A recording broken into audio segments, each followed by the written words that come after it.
Okay, so let's do a video here where we talk about channel routing. So here what we're essentially doing is taking our inflow hydrograph and estimating an outflow hydrograph.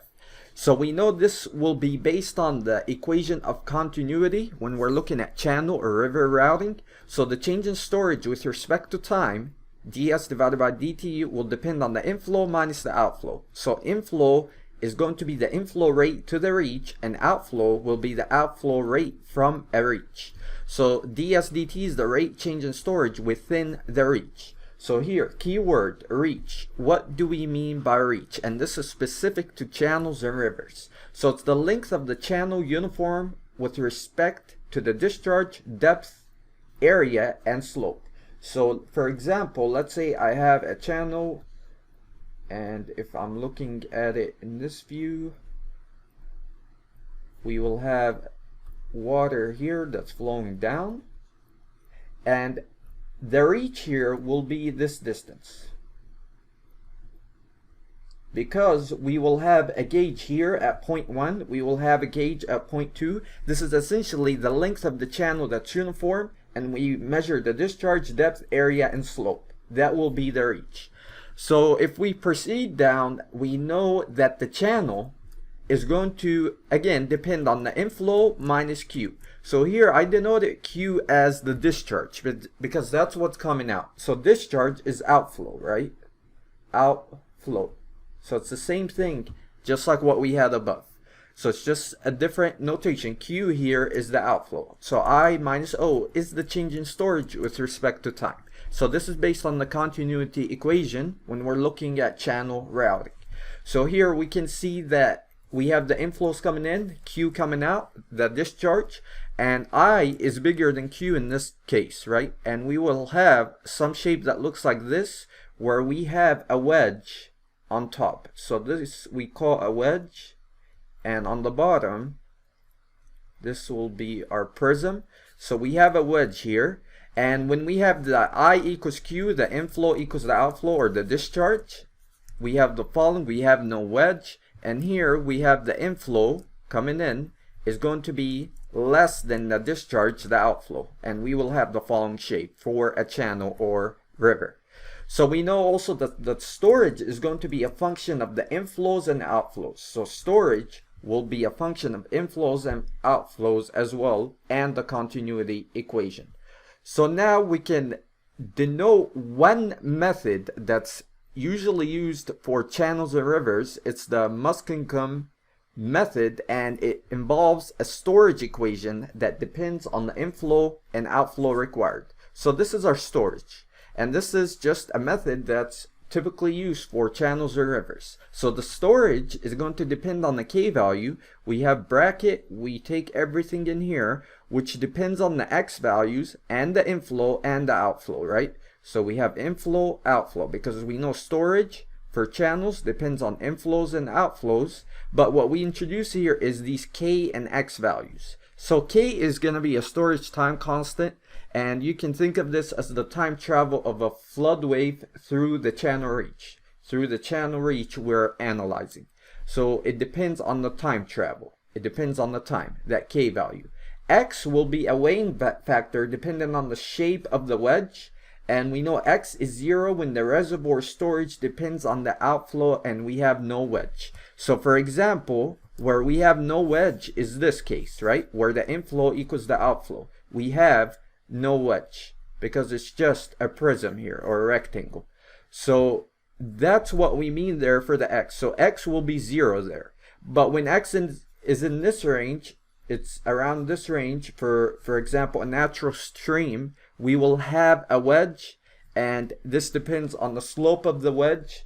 But here we know it might be this case. Well, actually it would be this wedge here, because we have a wedge here. So down here, this is our wedge, the top portion, and that's where the X value is introduced. On the bottom we just have a prism, right? So we know that the total storage is going to be the storage in the wedge and the storage in the prism, just the areas there, if you're looking at this view. And that's where we introduce the X value. It depends on this wedge. So I won't go into details there, but just know this is a very common method where the storage depends on these k and x values, and obviously, most importantly, the inflows and outflows. That's how we can get the storage. And we know using this method, we can find the outflow hydrograph, O here, the outflow here, and this depends on these C values. So C0, C1, and C2. And we can calculate these, which depend on again, the K and X values and the change in time, the time intervals we're looking at. So that's where that is introduced, but I won't go into that here. Just know this is a very common method that's used for channels, the Muskingum method. So we know at the end goal is to find this outflow hydrograph, right? Here we have an inflow hydrograph that's in red, and what we want to do here is estimate the outflow hydrograph, and essentially the outflow hydrograph can't be like as sharp as the inflow hydrograph, right? We do not want that. Typically, we're going to have two things that occur. We know that the peak of the outflow hydrograph is usually smaller than the peak of the inflow hydrograph. So we know this reduction of the peak flows because we know if we look here, we have a peak flow here, a peak flow here. And that's what we're looking at. The reduction there is called attenuation. And we can also denote this as a flood wave that we attenuate. And when we define attenuate, we're looking at the reduction in the force, effect, or the value of. Here we're reducing the peak flow value. So we know that if we mark the attenuation, it would be this difference here. And this we call attenuation. So that's one important parameter. Then we can also note that the peaks occur at different times, and this we call a time lag or delay. So we know that these will occur at different times. The peak here and here, time is the x-axis. This is called the time delay or time lag. So these are going to be two very important parameters when we design outflow structures under a certain flood control criteria. So we have to have some attenuation, and we also denote that we will have some time lag. So that will be very important based on the flood criteria we use. So now let's do an example for channel routing analysis. So what we're told here is based on the channel routing analysis using the Muskingum method. So this is the method that was used. The time in hours when the peak inflow occurs is most nearly what? So what's happening here is we have the time in this column, and this is 0. This is at 1 hour, 2 hour, 3 hour, 4 hour, 5 hour. We have the inflow and we have the outflow value. So these come from the Muskingum method. As you might recall from above, what we do is the outflow depends on these values. So we find C0, C1, C2, and we plug in here, we plug in the inflow, and we get the outflow. We can determine an outflow value. So that's where these come, and that's how these outflow values are estimated. They're essentially we're applying the routing procedure here to determine the outflow hydrograph. And we know this data is given. We don't have to do this in this example. But let's say at time 0, we have 3 for the inflow, 3 is the outflow. That makes sense, right? We're just starting. We're barely beginning. But now we go to 1 hour. Inflow's 5. The outflow will be 3.34. It's essentially the summation of these values. At 2 hours, inflow's 10. The outflow will be 5.57. It's essentially the summation of these values. And so on. We get all of the outflow values. Then the curves here that we've developed is the inflow and outflow curve. So this is the inflow and this is the outflow. Notice how we have some attenuation. Sorry, this is the time lag between the peak. So we have a time lag and we have a slight attenuation here, right? So we reduce the wave force in this example for a channel. So based on this, we want to find the time in hours when the peak inflow occurs. So where does the peak inflow occur? We know it's at the peak of the inflow, right? The blue line, which is here. And you just read the time. So we go all the way down. And we're about here, right? So this is 2, this is 2.2, this is 2.4. So this will be 2.1. So if I pick an answer here, it should be around C. That's when the peak inflow occurs, after 2.1 hours.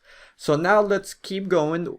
Based on this channel routing analysis, it's still the same data here. Using the Muskingum method, the area under the curve will be what? What is this area under the curve? What do we mean by this volume under the curve? So is it the flow release, the flow accumulation, the storage release, or the storage accumulation? So here it will be the storage. So we know the storage is always going to be this area under the curve anytime we have a hydrograph, and the yellow one is not is it the release or accumulation? So and essentially, initially, we're always going to be accumulating some storage, and then we release some storage. So here is going to be the accumulation, and we know that this area under the curve, between the two curves, is the release. This is when we release storage. So this is the amount we accumulate, this is the amount that we release, and it's specifically the storage. So in this case, it would be D. It's not C. And I believe that's all for channels, and that's it. Take care.